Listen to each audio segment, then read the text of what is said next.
हजारों साल से दलितों पर अत्याचार हुआ है। आज भी दलितों के मंदिर अलग हैं, शमशान घाट अलग हैं। उनके साथ भेदभाव किया जाता है। भारत एक ऐसा देश है जहां विविधता तो बहुत अधिक है, धर्म, भाषा, संस्कृति और जाति के रूप में, लेकिन यही विविधता कई बार भेदभाव का बड़ा कारण भी बन जाती है। अब सवाल यह है कि क्या आज के आधुनिक भारत में जातिवाद पूरी तरह से समाप्त हो गया है? तो इसका सीधा सा उत्तर है नहीं, क्योंकि भले ही कानून और संविधान ने सभी नागरिकों को समान अधिकार दिए हैं, लेकिन जमीनी हकीकत अभी भी अलग है, खासकर दलित समाज के लिए, क्योंकि उन्हें आज भी घोड़ी पर नहीं बैठने दिया जाता, उन्हें मूंछ रखने पर पीटा जाता है, उन्हें बुलेट चलाने पर पीटा जाता है। दलितों की पीड़ा आज भी कई रूपों में दिखाई देती है, क्योंकि गांवों में आज भी उन्हें ऊंची जातियों के बराबर नहीं माना जाता। कई जगहों पर उन्हें मंदिर तक में प्रवेश करने का अधिकार नहीं है, बराबर में बैठने तक का अधिकार नहीं है। क्योंकि यह स्थिति केवल ग्रामीण क्षेत्रों तक सीमित नहीं है, बल्कि शहरों में भी छुपे हुए रूप से जातिवाद मौजूद है। नौकरी में भेदभाव, सामाजिक दूरी और मानसिकता के रूप में संविधान ने दलितों के लिए आरक्षण जैसी व्यवस्था की, ताकि उन्हें शिक्षा और रोजगार में अवसर मिल सके।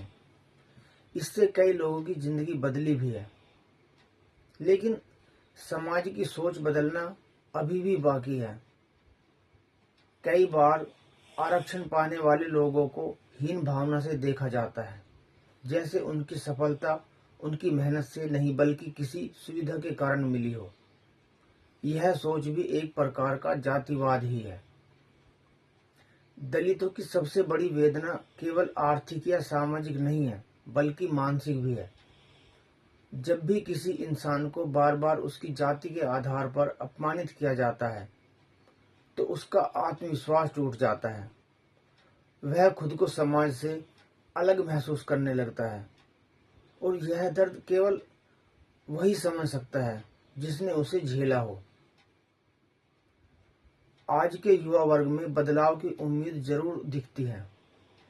शिक्षा और सोशल मीडिया के कारण लोग थोड़े जागरूक तो हो रहे हैं, लेकिन जातिवाद नहीं मिट पा रहा। जातिवाद के खिलाफ आवाज उठा रहे हैं, लेकिन केवल कानून और नारे से बदलाव नहीं आएगा। इसके लिए हर व्यक्ति को अपनी सोच बदलनी होगी। हमें यह समझना होगा कि इंसान की पहचान उसकी जाति से नहीं, बल्कि उसके कर्म और चरित्र से होती है। अगर वास्तव में भारत को एक मजबूत और एकजुट राष्ट्र बनाना है, तो जातिवाद को जड़ से खत्म करना होगा। इसके लिए जरूरी है कि हम समानता और मानवता को अपने जीवन में अपनाएं। जब तक समाज का हर व्यक्ति दलितों को बराबरी का दर्जा नहीं देगा, तब तक उनकी वेदना खत्म नहीं होगी। आखिर में मैं यही कहना चाहूंगा कि यह कहना गलत नहीं होगा कि भारत में जातिवाद कमजोर जरूर हुआ है, लेकिन पूरी तरह समाप्त नहीं हुआ, क्योंकि दलितों की पीड़ा आज भी हमारे समाज की एक कड़वी सच्चाई है, जिसे नजरअंदाज नहीं किया जा सकता। बदलाव तभी आएगा जब हम सभी मिलकर इस सोच को बदलने का प्रयास करेंगे।